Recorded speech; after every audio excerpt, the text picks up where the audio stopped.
Hey, my name's Art. I was fortunate enough to go with the School of Public and International Affairs to China this past May, and we got to go to the U.S. Embassy. In the embassy, I guess this question is more for you, Mr. Trump Jr., but yeah, at the embassy, we got to learn about a lot of the actions and comments that that your father has made, and the I guess consequences, or however you want to look at it, consequences that come with that. But they were saying that is creating an erratic style of international policy that a lot of other countries cannot, I guess, not contend with, but just work with. And no, so, I think you hit it right. They can't contend with it because they're used to us bowing down and giving them whatever. This is the first presidency to actually use the economic might of the United States. We are the largest consumer in the world. The fact that these countries are used to, oh no, he's gonna do something with trade. Guess what? Why wouldn't we? Why has it not been touched before? We import 100x from them that they do from us. When we send something over there, it's tariffed. When they do it from us, if we enter a trade war and we have the guts to stay in it for more than 2 seconds, we win because we consume so much more. The problem we have with other countries is they're used to bureaucrats being incompetent. They're used to people not even asking the question of, well, why are you taking advantage of us and why should we just accept that? No one even asked the question before. So doing this and changing it up is changing the game, because all of these guys, then they get on TV and they say, oh, it's so terrible, Trump's doing this, it's really going to affect our friendship. Well, guess what, guys? If your friendship with us is predicated on you being able to screw us, on you being able to take advantage of us, you're not that good a friend. That's the reality. Make no mistake. China will do whatever is right for China. Most of these other countries, with the exception of some of the crazy politicians in this country, will do whatever is right for their country. So when they act a little outraged, it's not because it's good for them. It's because we're finally taking care of ourselves. I use the analogy all the time. You know, when you're in an airplane, and we fly a lot these days, okay? Something happens. The pilot says, put on your mask before taking care of those around you. When we solve our own problems, then we can deal with the rest of the world. I'm not against that, but we have a lot. We're number 28 in education, behind a long list of third world countries that spend a basis point, a fraction of what we spend per capita educating our kids. How about that? Why don't we solve that problem first? Why don't we build up our military? Why don't we take care of our vets? And then we can worry about it. So when these other countries do that, and you've seen them now, okay, well, we'll give up on the trade war because they know that if we have the guts and we don't have these feckless politicians that the second China says, oh, we're going to impose a tariff, guess what? When you import 100 items from them and they import one of yours, you stay in the game for more than about 2 seconds, you can win.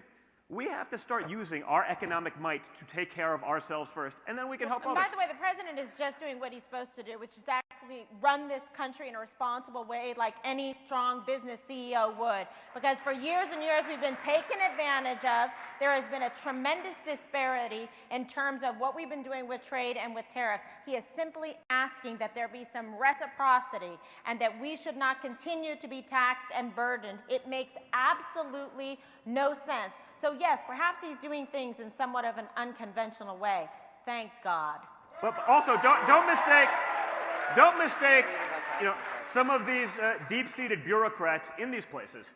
Okay, these guys aren't necessarily Trump fans. They are part of that establishment system that he's fighting against. I mean, when you look at what, say, Rick Grinnell in Germany, the ambassador to Germany, has done, amazing. He's shutting down Iran because he's finally putting some pressure on Germany to not just do business. You got to pick.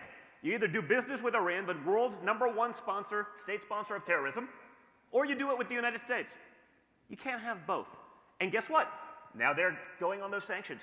That's going to be beneficial for America, but that's going to be beneficial for the world when you shut down those that are taking advantage.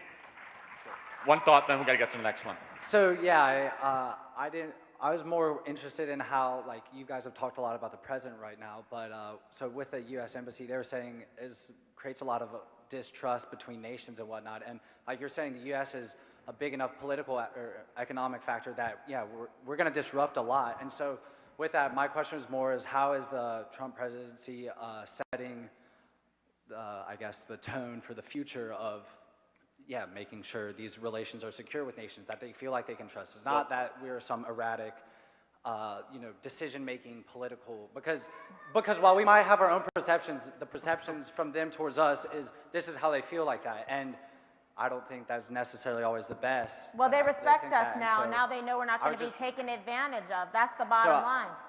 For the future, Well, I mean, listen, Yeah. I don't think we should set the precedent where, fine, we'll fix it now, and then we'll go back to letting you take advantage of us forever. We have the opportunity to change that path forever, right?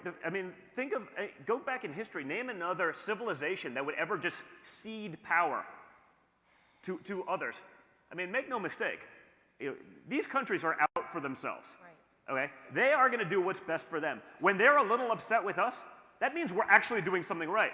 Okay, when they love everything that we do, it's because they think we're schmucks, and we're done being schmucks. But the president is taking meetings. Look, he's meeting with all the different world leaders. He flies all over the world. He's in Saudi Arabia, whether he sits down with Kim Jong-un about North Korea or he's meeting with Abe, Japan, he's President Xi, China, all of the above.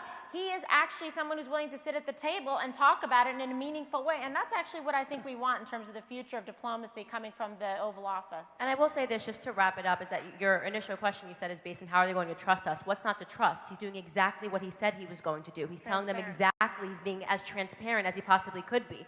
He's standing on a stage and saying that we are going to put America first. And he's done exactly that. So there hasn't been any deceit. several times he's contradicted himself on Twitter, going back between the EU's a horrible trade nation to saying the EU is a great thing. Think of everything as a NAFTA, long NATO. negotiation, first of all. I'm just Second saying, of all, I'm just saying NAFTA's the a great example. inconsistency NAFTA, just makes everyone- it not trustworthy, and because of that, for the future of American international politics, at least, But you it's brought up just, NAFTA because it's a good example. Who here heard all of the pundits say that NAFTA, EU, NAFTA all could of never be renegotiated? It could never be done, right? We all heard that. It's never been done. It's been there for 20 years. No one's going to touch it. Well, guess what? He did it. Canada didn't come to the table. He did it deal with Mexico, who they also said, Mexico hates you. You can't do it. They'll never agree. Guess what? We made a deal. What happened? Canada came to the table in about 2 seconds because they realized they were going to be left in the dust. We have to use our might. If we're negotiating with smaller economies on the same level, we're doing ourselves a major disservice. China, China, China, China, China, China, China, China, China.